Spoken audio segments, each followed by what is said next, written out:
तो चलिए दोस्तों, आज मैं आपको दिखाता हूँ अपने गांव का नज़ारा। और मैं हूँ अपने गांव में अभी, और मेरे चारों तरफ है खेत सरसों के, जो आपको दिखाई पड़ रहे होंगे मेरे पीछे। और मैंने सोचा कि एक वीडियो अपने गांव पे भी बना लिया जाए। और ये है मेरे पीछे बरसीम का खेत, जो एक तरह का चारा होता है जो जानवरों को खिलाया जाता है भूसे में मिला के। और तो मैंने सोचा कि एक ब्लॉग बना दिया जाए, अपने गांव का नज़ारा भी आप लोगों को दिखा दिया जाए। तो ये है मेरा खेत, ये जो पीछे दिखाई पड़ रहा है ये मेरा खेत है। और इसमें ये है मेथी, ये है धनिया, वो है सोया पालक, और ये बोई गई है बरसीम, जो आपको दिखाई पड़ रही है ये बरसीम बोई गई है। और वो है मेरी सरसों। ये खेत मेरे घर के पास में ही है, जस्ट 50 कदम आगे। और वो मेरा गांव आपको दिखाई पड़ रहा, वो सब गांव है मेरा। तो देखिए ये नज़ारा होता है। एक तो कोहरा है, पूरे दिन धूप नहीं निकली, थोड़ी बहुत धूप निकली थी तो इस वजह से थोड़ा कोहरा छट गया। मगर 3 दिन हो गए अभी धूप के दर्शन नहीं हुए प्रॉपर तरह से। और ये सामने बड़ा सा पीपल का पेड़, जो अक्सर हर गांव में होता है, और पीपल पे भूत भी होता है। और ये चूल्हे की राख डाली गई है हमारे खेतों में, इस पे सरसों के पौधों पर, कि जिससे इस पे कोई कीड़ा ना लगे। हमने दवा का छिड़काव ना करके इस पे चूल्हे की राख डाल दी गई है, जो इस समय चूल्हा जलाया जाता है आग तापने के लिए, और खाना बनाने के लिए भी जलाया जाता है यूजली गांव में। तो ये जो राख दिखाई पड़ रही है सफ़ेद सफ़ेद, ये कीड़ा ना लगे इस वजह से डाली गई है। और यही पास में है ये गेहूं की फसल।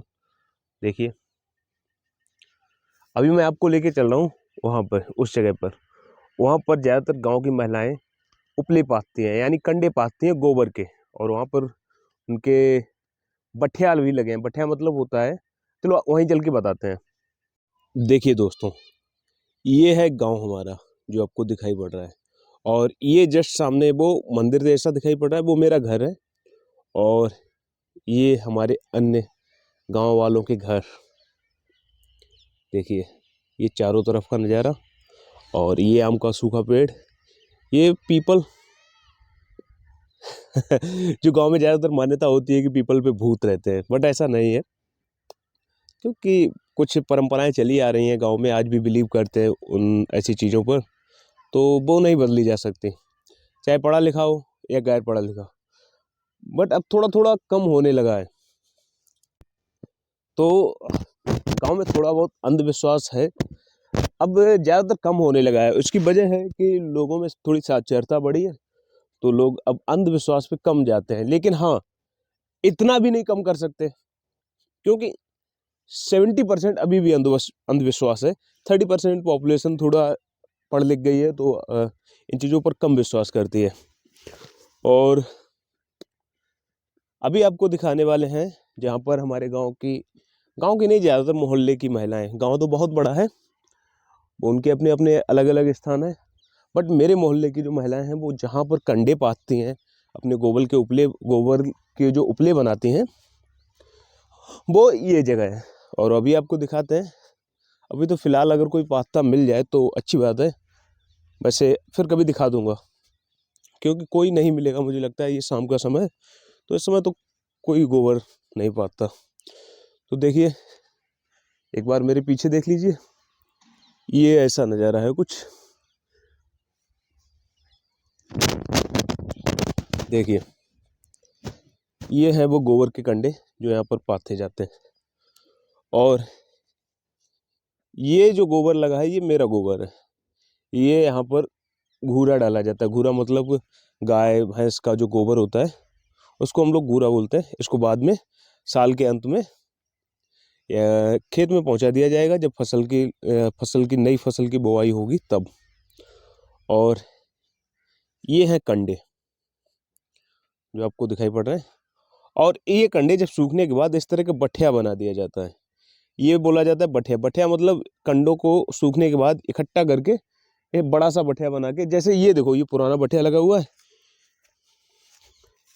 इसको बाद में कंडों को इकट्ठा करके इस तरह से गर दिया जाता है। और गरने के बाद इसको इसी गोबर से लेप लगा दिया जाता है, एक तरह से थोप दिया जाता है।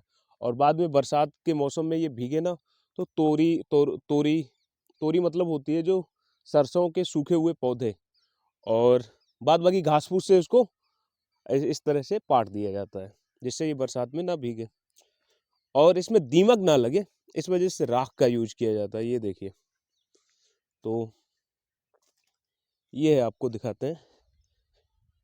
ये करीब होगा 1.5 से 2 बीघे, हाँ 3 बीघे के करीब होगा, जिसमें ये सब करते हैं।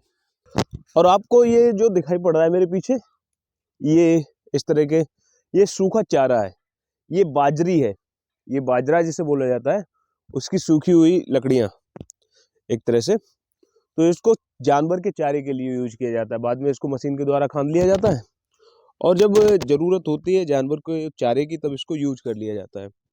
तो ये देखो चारों तरफ, जब भी यहाँ पर धूप निकलती है तो मैं अक्सर यहाँ पर आता हूँ, और यहाँ पर 2-3 घंटे बिता के जाता हूँ, अकेला बैठा रहता हूँ यहाँ पर। क्योंकि खास वजह ये है, मुझको यहाँ पर बैठना बहुत अच्छा लगता है। ये पुआल मिल जाता है, इसके 4-5 ये उठा के पुआल को मैं यहाँ पर रख लेता हूँ, यहाँ पर इसके आगे, और इसकी धोक लगा के मैं बैठा रहता हूँ, यहाँ पर बैठा रहता हूँ मैं, क्योंकि यहाँ पर मुझे काफ़ी अच्छा लगता है। अगर कोई मेरा दोस्त आ जाए तो और अच्छी बात हो जाती है, इसलिए मैं अकेला बैठा रहता हूँ। सोच रहा हूँ ट्रैवल ब्लॉग भी बनाना शुरू कर दूँ, क्योंकि मुझे ट्रैवल करना भी पसंद है, जैसा कि नाम से ही चैनल का पता है, बैकपैकर। और ये जो आपको दिखाई पड़ रही है, इसको बोलते हैं कुलाबा, और समर लगी हुई है वो वहाँ पर, आपको जूम करके दिखाता हूँ। वो देखिए, वो कमरा जैसा दिखाई पड़ रहा है, वो लगी हुई है समर, जिसको अंडरग्राउंड पाइप लाके, यहाँ से पाइप लाए गए, वहाँ से पाइप लाए गए हैं, और यहाँ पर उसका कुलावा बनाया गया है। ये देखिए, ये कुलावा है। इस कुलावे में एक सोड़िका लगा दी जाती है ऊपर से कस के, और उस सोड़िका में एक जीन पाइप बांध के इन सारे खेतों में पानी पहुंचाया जाता है। ये देखिए, ये इसी से भरे हुए खेत हैं, और वो सामने सुंदर सरसों के खेत दिखाई पड़ रहे हैं, वो सारे इसी से सिंचाई होती है। और इसको बोला जाता है चक्रोड। चक्का मतलब होता है गांव में खेत, और रोड का मतलब समझ ही रहे हैं, तो खेत को जाने वाला रोड। दोस्तों, आपको ये सामने दिखाई पड़ रहा है, ये पक्षी, ये मोर है, देखिए कितना सुंदर।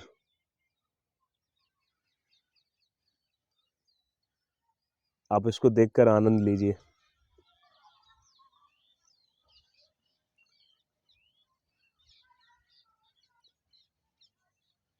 हरे भरे खेत और उसमें बैठा मोर, क्या सुंदर नजारा है, देखिए।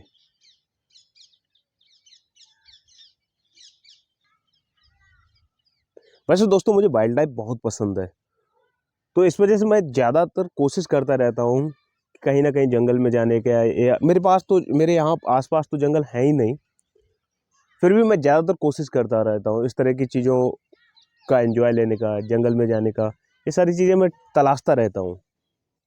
दोस्तों, शाम हो चली है, और गांव में एक खास नज़ारा बहुत अच्छा लगता है कि जब पक्षी जाते हैं, जब अपने घोंसलों के लिए जब वो वापस जाते हैं, तो वो शाम बहुत अच्छी लगती है। अभी फ़िलहाल पता नहीं, पक्षी जा ही नहीं रहे, और शाम भी हो चली है, लेकिन अभी एक भी पक्षी मुझे उड़ता हुआ नहीं दिखाई दे रहा है। लेकिन मेरे पास एक वीडियो पुरानी है, 4-5 दिन पुरानी, उसकी वीडियो फुटेज में लगा दूंगा आपको, जो मिल जाएगी आपको मेरे इसमें। और आपको मेरे पीछे दिखाई पड़ रहा है वो दूसरा मोर, वो इसका जोड़ीदार जो इस मोर का वेट कर रहा है। देखिए दोस्तों, ये जो था मोर, दोस्तों अभी जो मोर गया था वो ये मोर है, और इसका जोड़ीदार, इसका दोस्त वो आ रहा है उधर से, वो, और तीसरा मोर वो है, वो देखिए दिखाई पड़ रहा है आपको, वो मेरी उंगली की सीध पे। और 3-4 मोर अभी इसमें घुस गए हैं, इस ये वाली सरसों दिखाई पड़ रही, इसके अंदर है। और वो सामने आलू की फसल है, वो सारी आलू की फसल है। अब देखिए दोस्तों, दूर से मेरे गांव का नज़ारा। पुराने ज़माने में एक कहावत थी कि जिसके घर से धुआं नहीं निकलता था तो समझो उसके घर में रोटी नहीं बनती थी। पर गांव में आपको आज भी देखने को मिलेगा कि किसी न किसी घर से धुआं उठता हुआ। जैसे ये देखो, सामने घर में धुआं उठ रहा है, इसका मतलब है यहाँ पर कुछ ना कुछ पकाया जा रहा है। जैसे दोस्तों, पुराने ज़माने में लोगों की सोच ये थी कि जिसके घर से धुआं नहीं निकल रहा है उसका मतलब आज उसके घर पे चूल्हा नहीं जला है, यानी आज उसके घर पे कुछ खाने को नहीं है। तो गांव वाले जो पड़ोसी लोग थे वो समझ जाते थे कि यह हमारा पड़ोसी आज थोड़ी परेशानी में है, इस वजह से इसके घर पे रोटी नहीं है, इसके घर पे कुछ है नहीं। तो वो थोड़ी थोड़ी मदद करने पहुंच जाते थे। कोई आग लेके जाता था, कोई खाना लेके जाता था, जिसके पास आटा होता था। तो कोई भी किसी को भूखा नहीं सोने देता था। तो वही परंपरा आज भी है। ज़्यादातर गांव में अभी भी चूल्हे पे ही रोटी होती है। बस मोदी जी ने गैसें तो बंटवाई हैं, पर ये सर्दी का समय है और लोग चाहते हैं मैं आग के पास रहूं। तो ये देखिए, इस घर में धुआं निकल रहा है, वो सामने दूर घर में धुआं निकल रहा है, इस तरह से।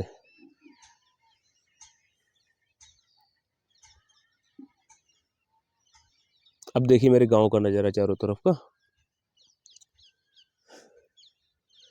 देखिए दोस्तों, मैंने कहा था कि बहुत सारे मोर इस सरसों में घुसे हुए हैं।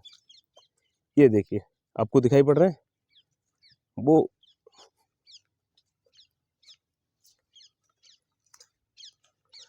ये है मोर, और वो साइकिल पे एक जन गठरी लिए जा रहे हैं चारा जानवरों का, और एक जन सर पे अपने।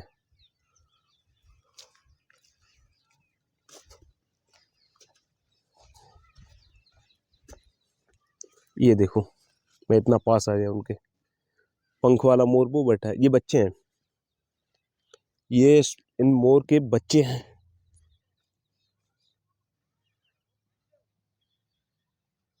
देखिए, ये छोटी छोटी बातें होती रहती हैं गांव में। जैसे ये लड़का अपने बाबा के साथ आया मिट्टी खुदवाने।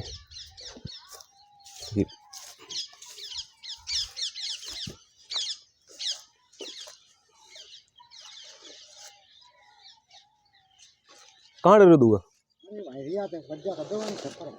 अच्छा,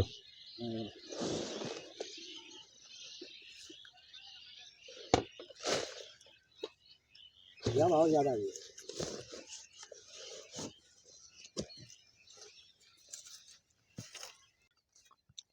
ये मेरे पड़ोस के दाऊ थे जो अपनी भैंस के लिए मिट्टी खोदने आए। जहाँ पर इनकी भैंस बांधी जाती है वहाँ पर भैंस ने गड्ढा कर दिया है, क्योंकि जहाँ पर बंधेगी वहाँ पर गड्ढा, मिट्टी तो कटेगी ही कटेगी। तो उस जगह पर मिट्टी डालने के लिए मिट्टी खोदने आए हैं, और साथ में उनका नाती, नाती मतलब पोता। दोस्तों, अगर आपको मेरा वीडियो पसंद आया हो तो प्लीज़ वीडियो को लाइक करिए, चैनल को सब्सक्राइब करिए।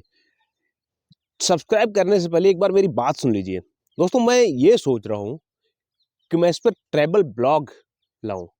ट्रैवल ब्लॉग मतलब मैं उस तरह के कॉमन ट्रैवल ब्लॉग नहीं लाना चाहता। मैं सोच रहा हूँ जो ट्राइबल विलेज होते हैं, जो ट्राइब्स होती हैं, उनके गांव में जाके वहाँ का उनका कल्चर रिकॉर्ड करके वहाँ पर कुछ दिन बिताकर उनके त्योहार, उनका रहन सहन, ये सारी चीज़ें रिकॉर्ड करके आप लोगों को दिखाऊं। अगर आप लोग ये चाहते हैं कि मैं ये सारी बातें जो मैंने आपसे कही है ये पूरी करूं, तो इसके लिए मुझे चाहिए होगा आप लोगों का सपोर्ट। और जब तक आपका सपोर्ट नहीं मिल पाएगा तब तक मैं ये सारी चीज़ें नहीं कर पाऊंगा। तो प्लीज़, इस सपोर्ट के लिए आपका सहयोग चाहिए होगा चैनल को सब्सक्राइब करने के लिए। और आप जितना ज़्यादा सब्सक्राइब करेंगे उतनी ज़्यादा मैं मोटिवेट होऊंगा, आप लोगों के पास अच्छा सा अच्छा कंटेंट लेके आऊँगा। तो प्लीज़ सब्सक्राइब करिए। वीडियो देखने के लिए धन्यवाद।